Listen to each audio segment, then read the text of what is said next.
after everybody gets a chance to raid the vending machines in the hallway, or if you want to go right into it, and I'll let anybody and everybody that wants to bring food in can bring food in. I've got a couple of power bars, but that's about it.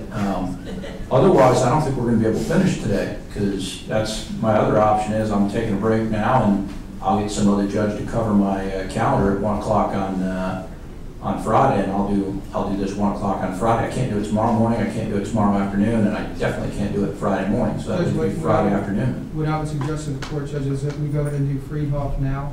He should not be that long. And then take a break for court personnel and everyone else, and then resume this bond hearing, Judge. Okay, you want to keep going? I want to keep going, Judge. I don't want to. I want to keep going too, but I got to talk to my courtroom staff and make sure they're going to be okay. Mr. Escobar, do you join the state and want to keep going? I would agree, yes, Your Honor. You want to keep going? Yes, Your Honor. All right. You okay? Can you do another one, or you need a break? You can do one more? Can you keep going tonight, or you? Yeah. You say I'll go on. I'll take a break. It's not fair to you. Rock, are you okay? You're okay. All right. Where's Captain Ferrantelli? He's probably making phone calls. Lieutenant Bain here still? Who's ranking officer? They already. Everybody with rank left? All right. Just stepped out. Are we okay? Can we keep going? Absolutely. We Okay. prefer to finish today. Prefer to finish today? All right, everybody's on the same page. It sounds like great. Call your next witness and state. The state would call Derek Friedhoff. All right, the plan would be to take a short recess then after Derek Friedhoff for a comfort break. And then you want to go right back, keep going on witnesses, or do you want to give everybody 45 minutes to run McDonald's? No, Judge. What I was saying is do Mr. Friedhoff, who's going to be a short witness. Yes. And then if court personnel and everybody take 30 or 45 minutes to grab something, and then come back. 30 minutes enough for you? You'll do whatever. 30 minutes, okay? Mr. Escobar and Mr. Michaels, can you get some food in 30 minutes and be back? Your Honor, I'm good. Okay, I'm just making sure that I am told that sometimes I go way too long and that I put other people in discomfort. It's not my intention to do that. So, like I said, if anybody needs to bring in food, I know generally there's a prohibition, but if you got a power bar or something like that, trail mix, whatever, you're welcome to it. I don't want anybody passing that on me. Where's the witness? Yes, sir, Judge. Oh, we bring it. Yeah. It's not delayed.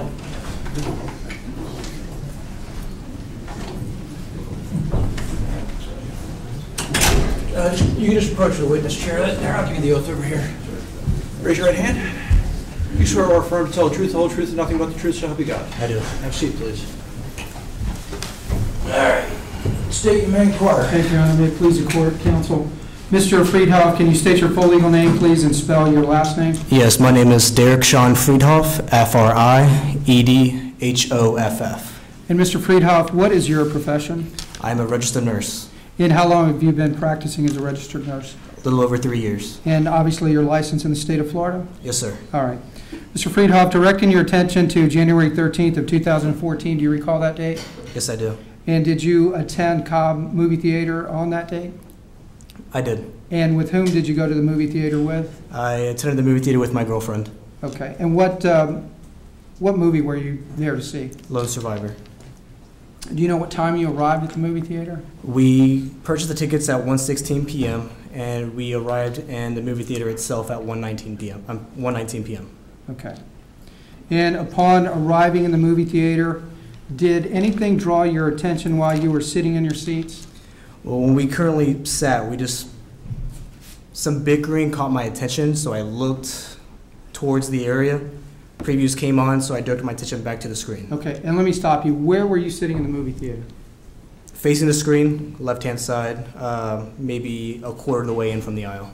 Okay, and do you know where Mr. and Mrs. Olson were sitting in the movie theater? Yes, I do. And can you tell the court where they were sitting? They were sitting approximately 1 or 2 rows behind me to the right, the opposite side of the movie theater. Okay, and Mr. and Mrs. Reeves, do you know where they were sitting? I did. And can you tell the court where they were sitting? They were sitting towards the back, very back row, to the right, in the same area as the other Olsons. couple. Okay.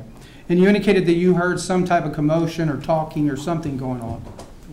When I originally got there, that's correct. Okay. Did you look in that direction? I did. Could you see? Just silhouettes, essentially. Okay. Did you hear any conversations?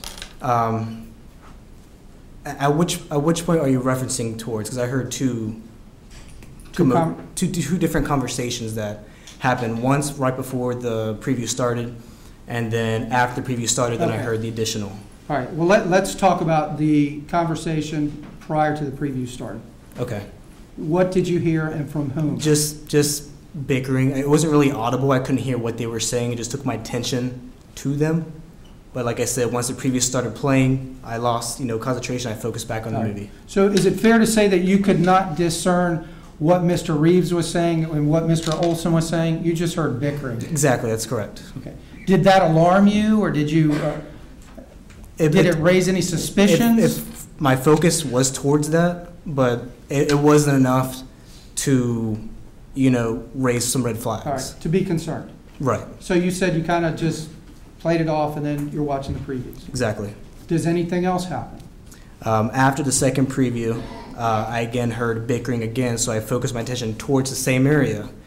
At this particular moment, I saw a cell phone screen lit up, and I heard, I believe it's Chad, say something along the lines of texting my daughter, followed by some other words. Okay. Let me just stop you there for a minute. Was Mr. Olson standing up? Was he sitting down? At that particular moment, he was sitting down, because I saw the cell phone screen lit and looked like it was either in his lap or maybe mid-chest. Okay. Did you hear a response from Mr. Reeves? I heard something, but it was inaudible. I really couldn't tell what was said. Okay. What happens after that? After that, I saw a silhouette, because like I said, I couldn't identify what color shirt they were wearing. It was just essentially silhouettes. So I saw someone stand, I heard some crumpling, and then I saw like motion of something being thrown when I heard the object landed. I then heard Curtis say something along the lines of either "I'll teach you" or "I'll show you," throw popcorn at me, then followed by the gunshot. Okay. Did you at any time see Mr. Olson hit, strike, or touch Mr. Reeves in any way or any fashion? No, I did not. Did you see him hit him with a cell phone or throw a cell phone at him? No, I did not. And the crumpling that you heard, what did you associate it with? At first, I didn't know what it was until after the word popcorn was used. And then it came to me that it obviously sounded like a bag of popcorn being ruffled. Okay. Did you actually see Mr. Reeves shoot Mr. Olson? I did. Did you see Mr. Reeves with a gun in his hand, or what? Tell us what you saw. I saw the silhouette of a man standing, followed by the flash from the muzzle of the handgun. Yes, sir. Then I originally thought that maybe it was a warning shot because I saw Chad still standing. Then a few seconds later, I saw him collapse. Okay. Did you hear any statements from Mr. Olson? No, I did not. The one statement that you attribute to Mr. Reeves, that you indicated it was something like "throw popcorn in my face," was that after the shot or before the shot? Before the shot. Okay, so before the shot, you hear him say "throw popcorn in my face," and then the shot. That's correct. Did you see Mr. Olson walking or attempt to walk? From the After being shot, what happens to him? from what I could tell, it looked like he was just standing, and then he collapsed. I didn't see him try to walk or anything of that nature. I didn't see him try to leave or try to go anywhere else. I just saw him collapse. Okay. Tell us what you did then. Like I said, I originally thought it was a warning shot, so I kind of stayed in my area. I really didn't, want to rush over there because I didn't know if the shooter was still armed or what he planned on doing. Once I could, assess the situation, I went over to Chad, and I assessed him, and then I called 911. Okay. Did you start doing chest compressions? Not immediately because he still had a pulse and he was still breathing.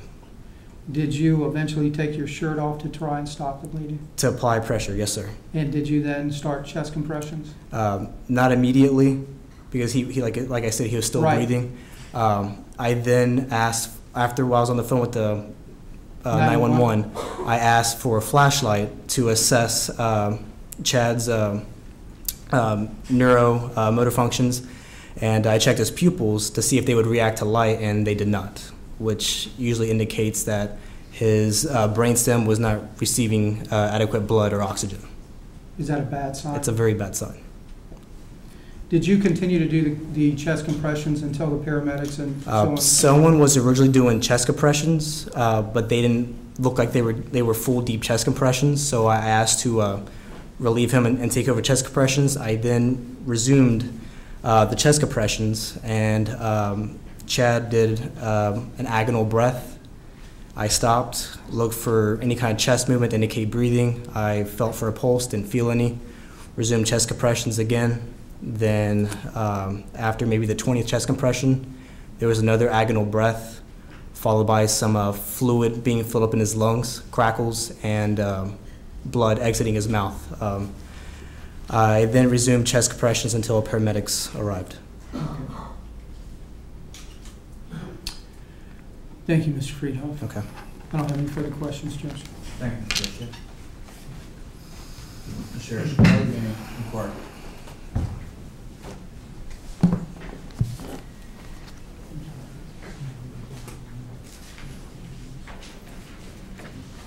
Good afternoon, Mr. Friedhoff. To you as well. Mr. Friedhoff, do you know what time you got to the movie theater? Yes, I do. What time? The movie theater itself, or the I guess I should say Theater 10. Theater 10, we went inside at 1:19 p.m. Okay, and so when you went inside the theater, the previews were not showing? At that particular moment, not yet. Okay, and so you and your girlfriend That's correct. sat down. Correct. And you've described where you sat. If you're looking at the screen, Correct. you would be on the left side? Left side. That's correct. Okay, you would be on the left side of the theater, is that correct? Correct. Now, if I remember correctly, there is an aisle that comes up off that left side, correct? Correct. And there's a center section of seating. I suppose. Is there a left section of seating? I don't believe so. Okay, so just a center section Correct. of seating. And so you believe that you sat near the aisle, Maybe a quarter of the way in. a quarter of the way in. How many seats would you suspect? I don't know, maybe 4, 5, 6, possibly. Possibly up to 6. Correct. Okay. And you believe that you sat, or at least that Mr. Olson sat, at least 1 or 2 rows behind you. Me, to the right.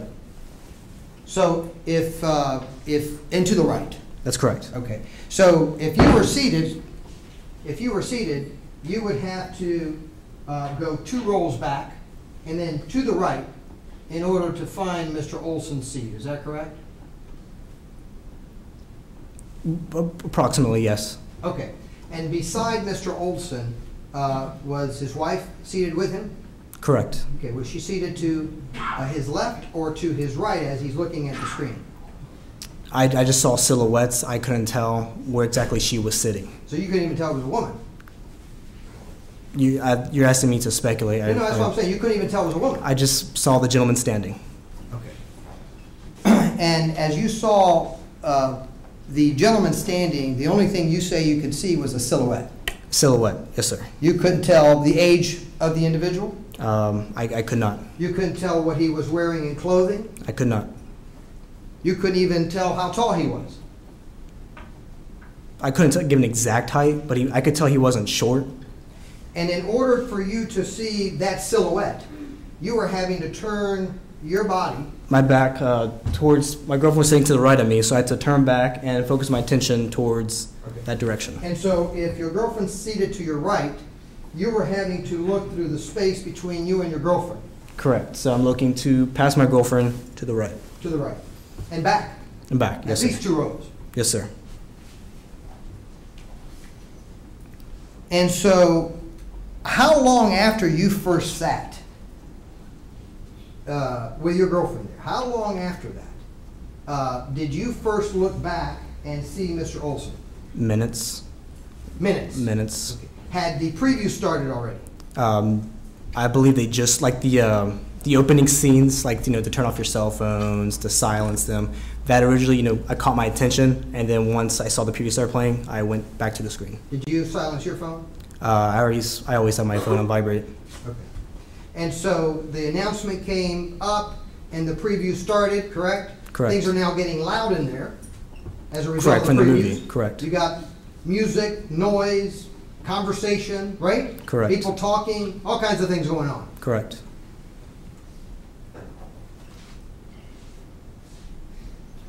And so you say you look back because with all that commotion, you say you heard something, I did. okay? And what is it that you heard? I heard Chad, I saw the cell phone screen lit up, and I heard him say something about texting my daughter. Okay, And let's this, stop. this was after the second preview, so it was in between previews. I want to know the first time that you looked back, Okay. okay? The first time you looked back, what is it that you were able to see? You were looking through you and your girlfriend. I wasn't really able to see anything the first conversation that took place. I just focused my attention towards that because I heard some commotion. Then I didn't see anything that raised my alarm, so I went back to focusing on the TV screen. Okay, so let me see if I understand this correctly. When you first looked back, Correct. you didn't see any commotion going on No, I did not. 2 rows behind you, to the right. Correct. And so you glanced over there and you immediately looked back. Correct. You're now focused on the previews again. Correct. You were interested in those. Correct. You wanted to see what kind of movies were coming up. It just caught my attention. And when you're looking at those previews, not only are you're focusing because you want to know a little bit about what that show is about, correct? I suppose any person would. Right. It's an attention grabber, correct? Correct. And normally when you have those previews, they're louder because they want to grab your attention, correct? I would suppose so. Okay. So now you're focused forward. Correct. You having popcorn or drinks with your girlfriend? Correct. You have a popcorn in your I hand? think we just had something to drink.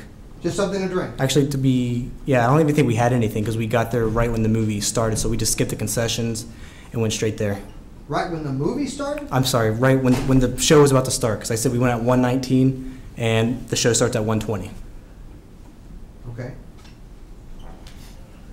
Okay, and so now you've indicated on direct examination that you had an opportunity for the second time to look back, correct? Correct. Okay, you're seated. Correct. Those seats are kind of cushy, correct? I would suppose so, yeah. They recline, correct? Correct. Comfortable?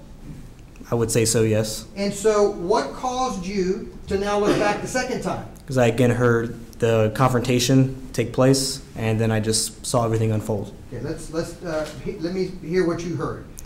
What did you first hear The first that confrontation, caused you to look back the second time? just an elevated voice. It wasn't yelling, but it was just enough to grab my attention. Okay, so on the second occasion that you had to look back, the only thing that caused your attention was elevated voice. Correct. Could you tell what that elevated voice was saying?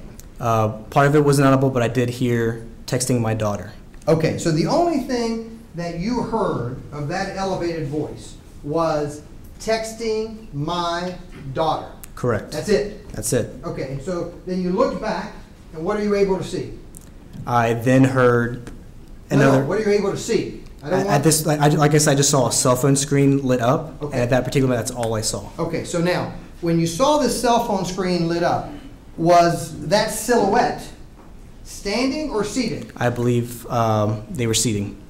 Okay, so you believe that Mr. Olson at that point in time in silhouette, okay, was seated. Correct. And you're indicating that that phone was in his lap. Either in his lap or maybe mid-chest, as if he's holding it, just to show like, hey, I'm showing my, texting my daughter. It was either in his lap, but I don't believe he was standing. Okay, and so what kind of phone was it? I have no. It had to have been a smartphone of some kind because it had an LCD screen. So you could I see- couldn't tell what it was. You could see, even though you have high backs in those chairs, right?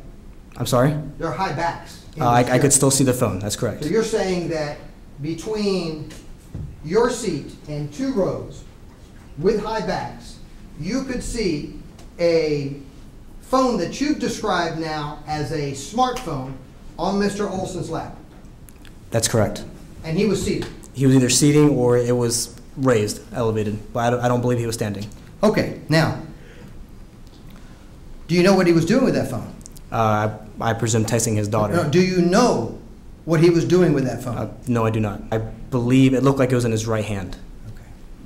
And so you heard those mere three words, Correct. And do you now look back at I've- your I've still, previews? no, I still focus attention on the screen. See? I'm sorry, on the area that was the confrontation that was taking place. You're still not seeing Mrs. Olson? I still do not see her, no. The only one that you're seeing now is a silhouette of a person sitting. Correct. Do you see a silhouette of a person sitting beside him? No, I do not. So to the best of your recollection here today, you think that the seats on either side of them are empty? I can't, you're asking me to speculate. I don't know. I just saw the person sitting there. Okay. And so why are you continuing to look At who? at that silhouette? Because it grabbed my attention. Okay, well, you saw that the silhouette was there. You couldn't tell any detail of the silhouette, correct? Okay. And so you didn't go back to look at the previews? No, because everything was still unfolding. It didn't just stop. Okay. It kept on continuing. Okay, so what did you see next? I then heard some, again, inaudible dialogue. Inaudible? Inaudible. I couldn't hear what was said. I then heard something being crumpled and then thrown. Oh, you heard something being crumpled. Crumpled, yes, like At the time crumpled. that you were hearing that noise, you didn't know what it was? I did not know what it was. Okay. And then you're saying you hear something being thrown. How can you hear something being thrown? Because you heard something being crumpled and you hear the impact of it landing or hitting its intended object. Okay, so you heard an impact. Correct. After you hear this crumpling, you actually hear an impact 2 rows, at least 2 rows behind you, Correct. in the same general area as you saw the silhouette of Mr. Olson. Correct. Now what happens? Followed by that, I heard, again, the inaudible, after the bag is thrown, Well, you didn't see the bag thrown, right? I just saw silhouette of movement of something being thrown. I couldn't tell what it was, but I did Okay. hear something being thrown. Okay, so let's make sure that when we testify then, just tell me what Judge, you I'm actually gonna know. Object to him admonishing the witnesses. It's not his role, it's Sustain. not his Just job. sustain. Just ask the questions, all right? He's answering it. If you don't like the answers, don't ask any more questions. So what's the next step? After the bag is thrown, I then hear someone say either I'll teach you or I'll show you to throw popcorn at me. I then saw the flash from the muzzle of the gun fire, and I saw Mr. Olson standing for a couple of seconds, and then I originally thought he did a warning shot because I saw him still standing. Then I saw him collapse. Okay, let me ask you a couple of questions. I'm going to show you what's been marked as defense exhibit number 3 and ask you if you've ever seen that exhibit.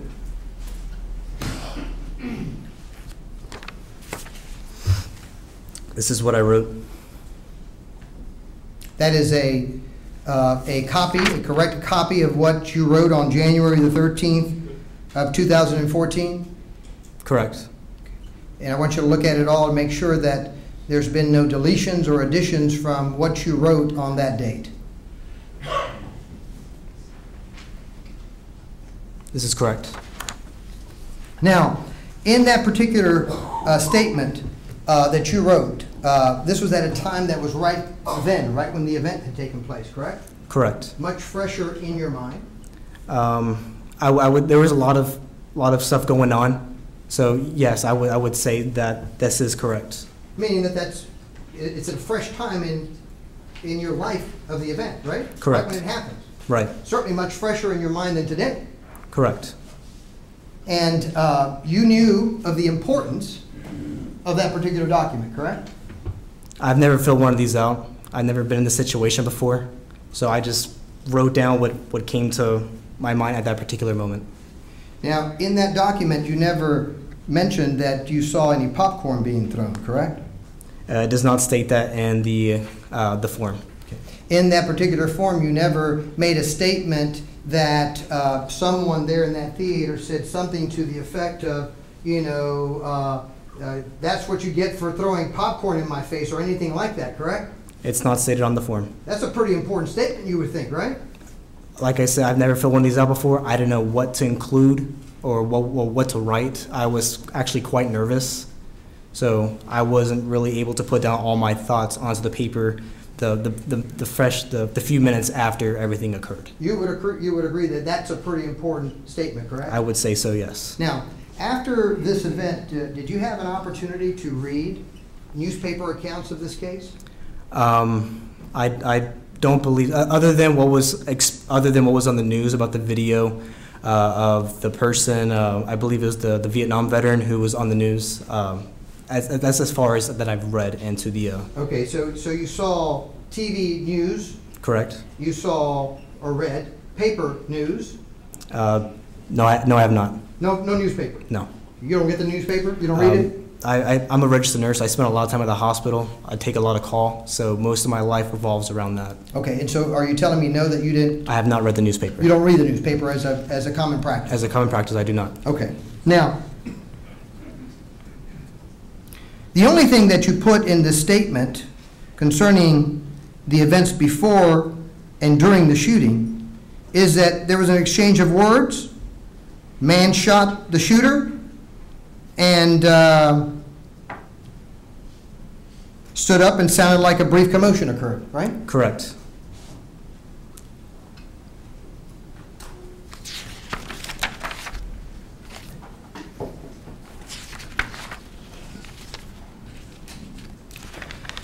Now let's talk a little bit about the actual shot. Did you see a gun in anybody's hand? I just saw the flash of the muzzle. So you didn't see the actual gun? I did not see. I could tell it was a gun, but I can tell you what caliber it was, what brand it was, what size it was. All I could see was the flash on the muzzle. Okay. And could you see the silhouette that we were talking about, that first silhouette, when you look back that second time? Could you see that silhouette and where that silhouette was? The shooter or the person that was shot? The person that was shot. Yes, I could see the silhouette of the person standing. Yes, sir. And could you see whether his back was to you or his front was to you? I believe it was, his back wasn't faced towards me. It would be his right side that was faced towards me. So if you're, why don't you turn around for a second there if you can? Because Okay. you're in the movie theater. All right, which way am I facing? The theater's right there. Okay. Okay? And so if, those chairs aren't sideways, are Are you they? saying that wall is the screen? The screen is the All right, wall. pretend the wall is the screen, okay? All right. Okay, and so now, if you're looking back, that's what you're doing, right? Essentially like this. Yes, sir. Okay, and so the silhouette that you're seeing some rows back, Correct. are you seeing the right side of Mr. Olson's person? Or are you seeing the back of Mr. Olson's person? Are you seeing the front of Mr. Olson's person? I would say it's the right side and maybe a little bit turned, so I saw maybe a little part of his backside. You tell me when to turn. Keep on, other way? Right there. Right there. That's okay. right. And so that's what you're seeing from your position at the time of the firing of the gun. That's correct.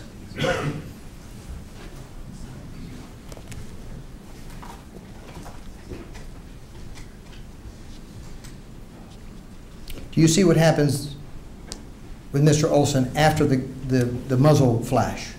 He was still standing for a brief moment in time, and then he collapsed. And he collapsed, you're saying, right there. Right there, yes, sir. He didn't slide down. I didn't see him move or walk around. I just saw it was a silhouette person.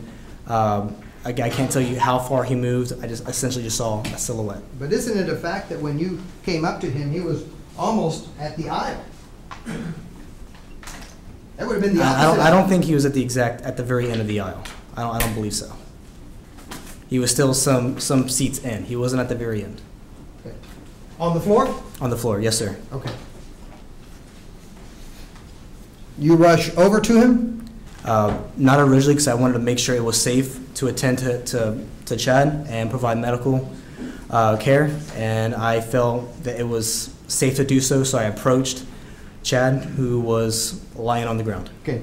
As soon as you heard the flash, Okay. the bang and you saw the muzzle flash, did you do anything to cover yourself? It raised alarms, but I didn't duck and cover. You didn't duck, you didn't do anything? I did not. You just continued to look That's correct. in that particular area? That's correct. And that's when you saw Mr. Olson finally come to rest? That's correct. I saw him standing, and then I saw him collapse. And you go over there? That's correct. And you start rendering assistance. Not immediately. I saw the entry wound, so I took my shirt off to apply pressure towards it.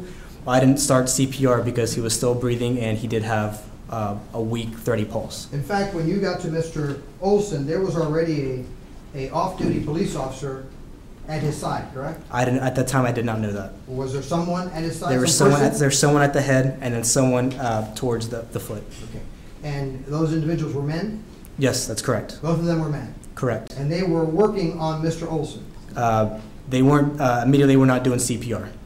They were still at his side, he was still breathing, and he did have a pulse. Did one of them have his hand putting pressure I believe so, on yes. the wound? Yes. Okay. After I took my shirt off, we applied pressure. But before you even took your shirt off? I did not see anyone apply pressure towards the wound.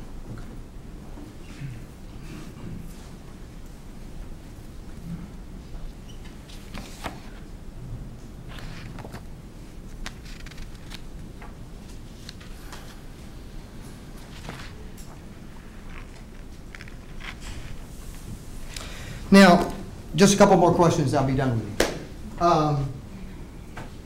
Once you got to Mr. Olson, there was a lot of commotion going on, correct? Commotion, can you explain? People moving. It wasn't mass hysteria. No one was, there was no reason for, no one was really that hysterical. It was relatively calm, other than the people that were affected by this. Were people talking?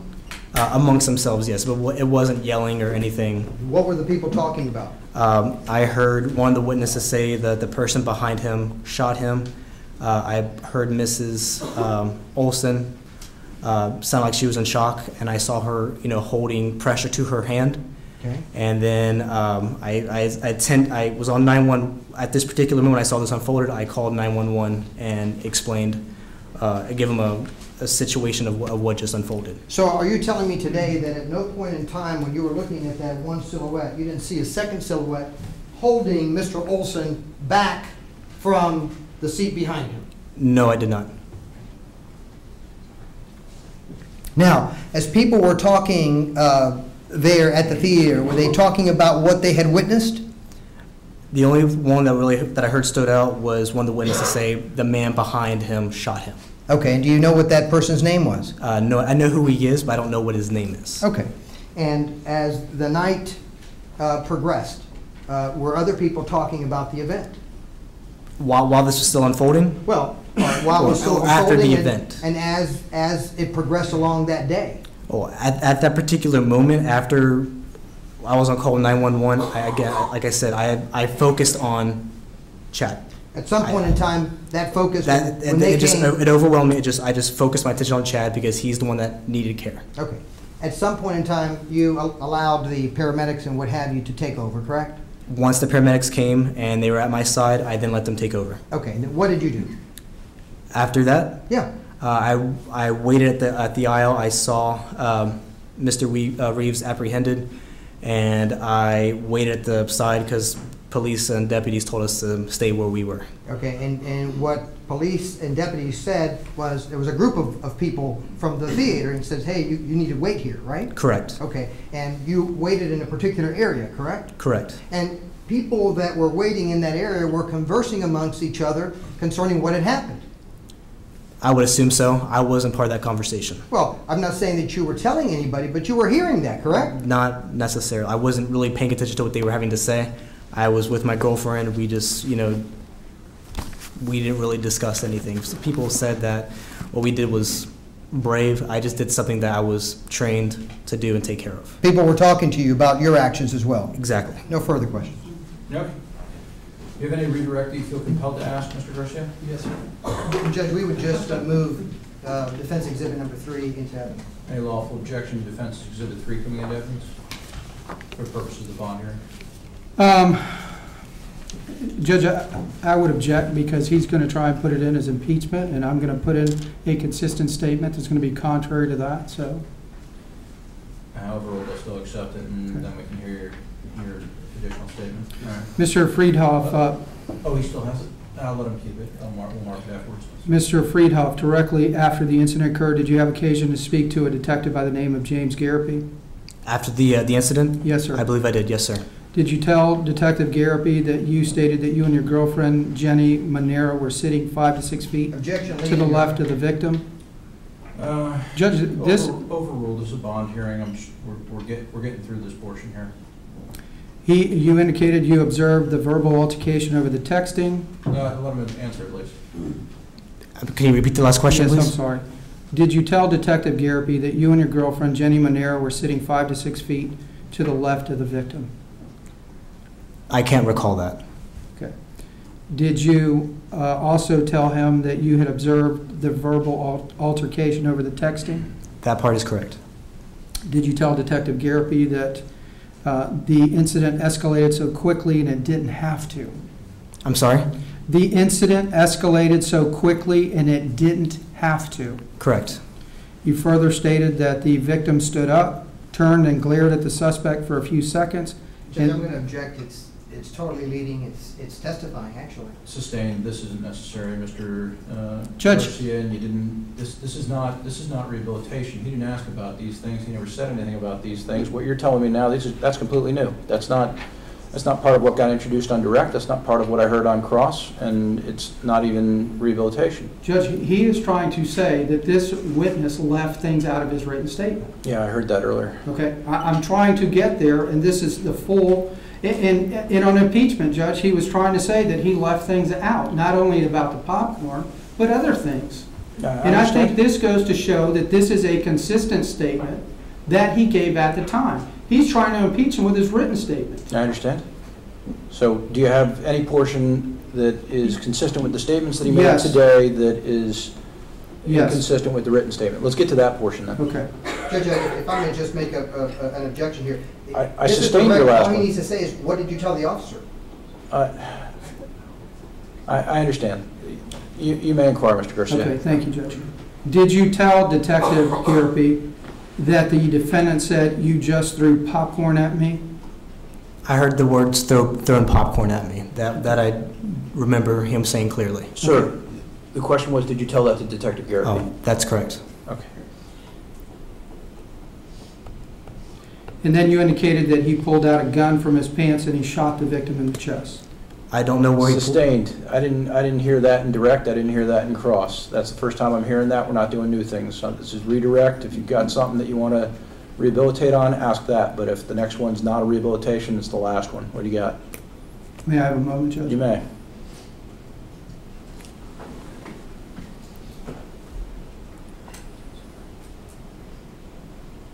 I think that was the only thing that I needed to clarify, Judge, the fact that he did tell the deputies about throwing in the popcorn. Okay. I have no further questions. All right. Thank you, sir. You are excused. All right. Now let's talk about what kind of break we're going to take, or if we're done for the night, because it's now 6:25. If we take a break, let's say we call it 30 minutes. That means it'll really be 35. We'll be back here at 7 o'clock. You still have 3 witnesses, correct? Yes, sir. Each one of them goes 45 minutes, and we still take a few breaks in between for comfort. That puts us getting out of here conservatively at 11 o'clock, probably more like 11:30 or midnight, because y'all are going to want to do extensive closing arguments. At some point, we have to recognize that this does not make sense. I would be the first person to say that I wanted to get this done today, but are we trying to jam the square peg into the round hole here with great futility, or are we ready to call it a day and come back on Friday or next Tuesday? Or, I mean, I'll make it as convenient to you as possible, but let's be realistic here. People haven't eaten, people are tired. I've got staff that have been here for a while. Captain Ferrantelli, am I going to be able to continue to maintain security until 11 or 11:30 at night here? Whatever you need, sir. I appreciate your enthusiasm. But, As long as I can eat. I understand. I mean, let's be realistic here. What are we doing? Mr. Garcia, talk to your team, and Mr. Michaels, talk with your team. Stretch. I vote for break. You vote for break? Well, we're definitely breaking at some point, but the question is, I mean, how long? This is getting ridiculous. another day is on that. Huh? Another day? Yeah.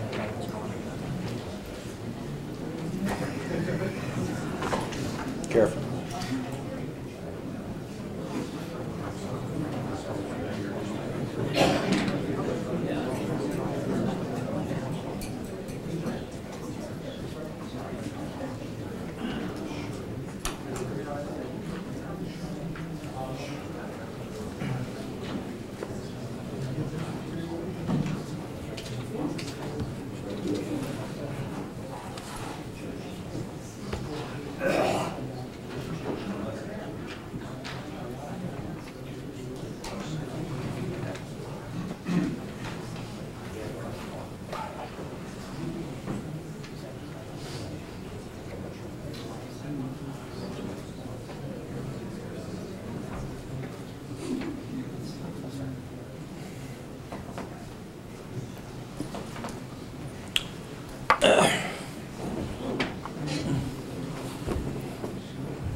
I'm getting ready to weigh in here, so let's go back on the record.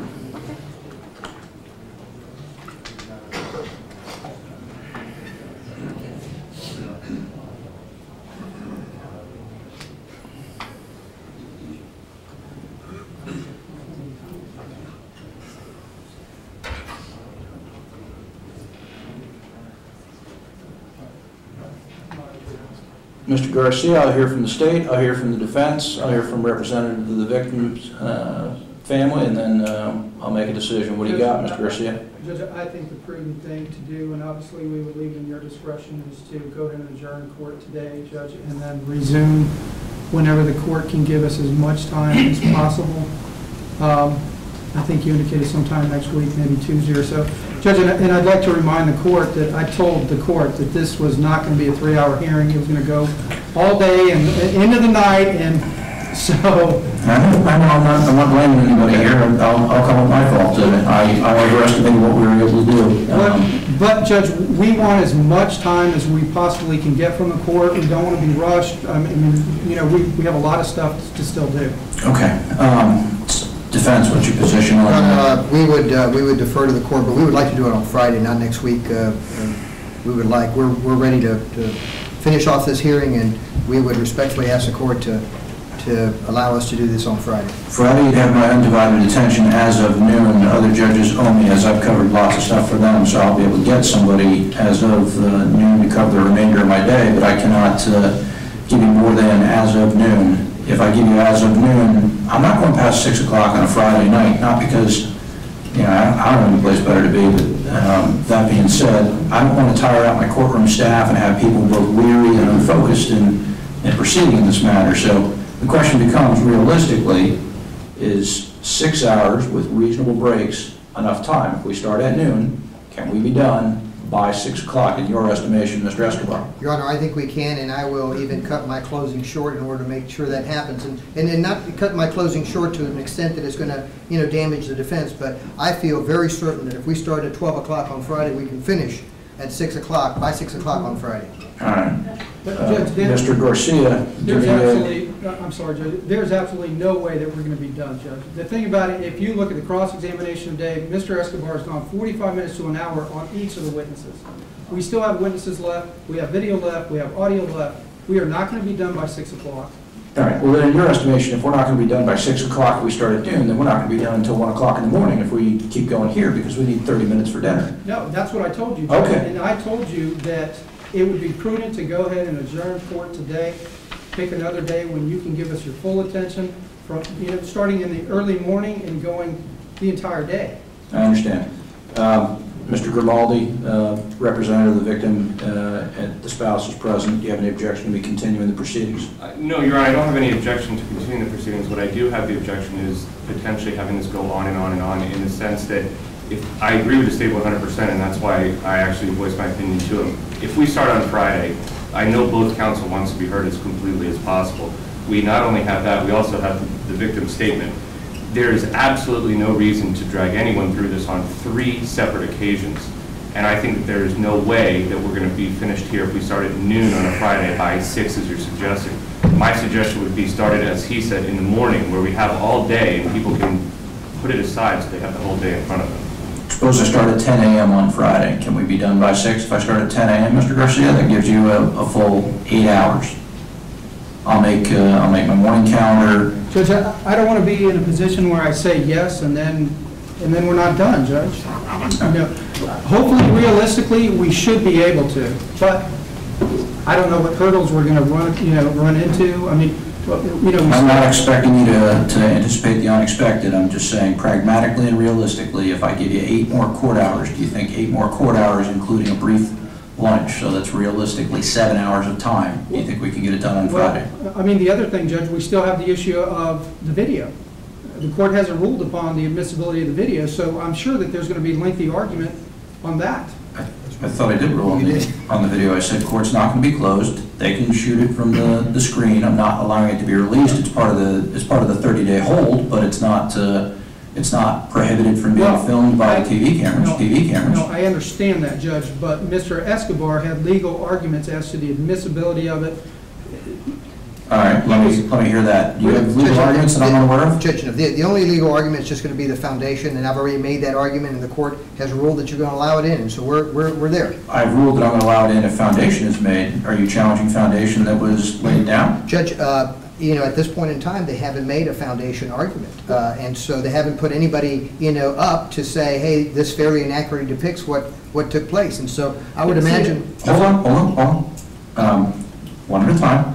Anything else you want to say before I let Mr. Garcia get going? That's it. Mr. Garcia, you're going to tell me that your first witness laid foundation by saying that he saw the video and it represented what he saw? Yes, sir, Judge. And that, based upon the case law that I've provided to the court, Judge, that's the foundation that needs to be laid in order for the video to be played. You having anybody else lay any other portion of the foundation, including the custodian of the video that's going to come in and tell me that's the video? We've waived the chain of custody, Your Honor. All right, so you've waived the custodian, and your objection, though, still is to it being a fair and accurate representation of the depiction of what happened? That would be it. All right, well, I'm going to find that the foundation was made if you've waived chain of custody on the custodian of records. We have. So that's fine, but I will be making a finding that you made the foundation, and I'll admit it. Okay. Yeah, that I'll do. So does that speed us up at all? Yes, it does, Judge. I mean, we took care of that in 2 minutes, so yes. Okay, well, every once in a while I'll get one quickly. All right, I think we can do it on Friday then. 10 o'clock, Judge, though. Okay, 10 a.m. And here's what we're going to do. Let the word go, well, let me make sure. You available 10 a.m. on Friday? I'll make myself available. Mr. Michaels? He's your boss, so I guess he'll make you available. All right. Mr. Grimaldi, are you and the spouse available? Preferably not, Your Honor, but we will make ourselves available if everyone else. Everybody in the room would say preferably not. I agree, preferably not, but we got to get this done. There's two families that are waiting for an answer that are going to be impacted dramatically one way or another. There's no way I can make this right for both families. Probably ain't going to make it right for either family, but they at least deserve an answer so we can get going forward and decide what has to happen next. So let's try and get this done on Friday. We're going to start at 10 a.m. in this room. Everybody get set up. State, you've got a number of pre-trials that are going to happen on that day. Please advise, I'm guessing that Mr. Matte is going to draw VOP duty. Please advise Mr. Matte things are going to go quickly. Offers need to be made in advance, or excuse me, statements as to what you'll be seeking need to be made in advance, because it's going to be the fastest pretrial counter I ever did, and Linda Babb is done, so she will stand in for me if she needs to and utilize courtroom A to do as much of it as is still standing. Now, she's watching this at home. Linda, you're volunteering for me. Thank you. She doesn't actually owe me, but she'll help. And she might do my afternoon motions, but we have an extra courtroom, I know, so let's do it on Friday. Let's get this done. Is there anything else I can do to facilitate moving as quickly and effectively as possible to Friday? Would you hold the subpoenas over, Judge, for I the will. Vice President of Cobb and the General Manager? They're here. You need me to bring them in and tell them, or Please, Judge, just. are they going to be? You talked to them. Are they going to be unhappy about this? Is this a? Well, they have no idea that this is an option. Okay, Ms. Summer, could you go in the back, break it to them, and see if they're available? If they're going to be out of town, I'm not canceling plane flights, but if they're going to be available, I want to do this on Friday. Mr. Michaels and Mr. Escobar, anything else I can do today to advance moving quickly and effectively on Friday? No, Your Honor. Okay. Mr. Reeves, it's my habit at the end of every proceeding to ask the defendant if he has any questions, concerns, or issues he needs to bring to the court's attention, especially in a homicide allegation. So this is our first time at the end of a day of proceedings where you are present. I'm going to ask you that question. I'm going to give you a chance to talk to Mr. Escobar and Mr. Michaels before I ask you that question. Mostly people say no, but I just want to make sure you feel like you have the opportunity to talk to me if you need to. No? All right, good.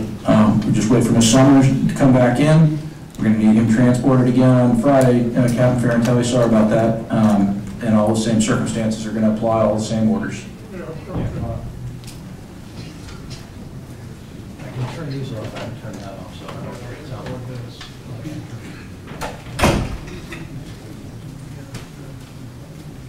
It's my corporate laptop. This is my corporate laptop. It's in here, don't worry about that.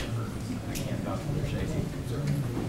You talk to the media, you talk to Captain Ferrantelli, this is his courthouse, I'm going to guess. They let him use these rooms, so he's okay with it, I'm okay with it. If he's okay with it, they're going to take it up. I'm just saying that it's your court. You can call those in there, you take them out. Well, I'll go back to the table. Okay, so this isn't my home. This is not my home. This is Judge Sexton's courtroom, but he's on vacation, so he's trying to. Yeah, I was. Okay, so this is. How this all works out. I'm gonna ask if you. Yeah.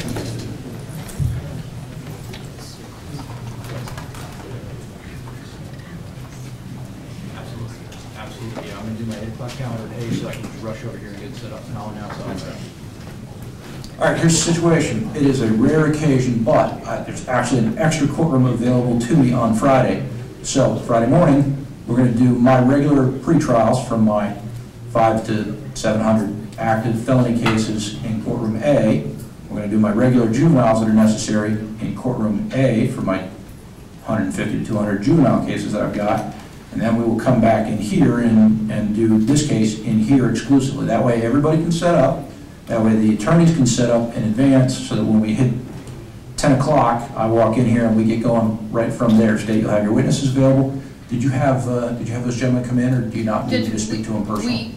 We've taken care of it. You've taken care of it? Thank you. Everything's good. All right, I think that covers everything that we need to do. And so with that in mind, we'll be at recess till 10 a.m. on Friday morning. All rise.